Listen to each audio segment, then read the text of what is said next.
জাহাঙ্গীরনগর বিশ্ববিদ্যালয় কেন্দ্রীয় শিক্ষার্থী সংসদ জাকসু নির্বাচনের প্রচারণায় ব্যস্ত সময় পার করছেন প্রার্থীরা।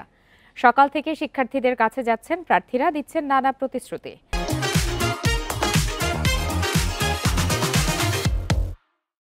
ক্যাম্পাসের বিভিন্ন পয়েন্টে গিয়ে ভোটারদের সাথে কুশল বিনিময় ও লিফলেট বিতরণ করে ভোট চাইছেন তারা। সেই সাথে শিক্ষার্থীদের নানা সমস্যার কথা শুনছেন এবং নির্বাচিত হলে সেসব সমস্যা সমাধানের আশ্বাসও দিচ্ছেন তারা।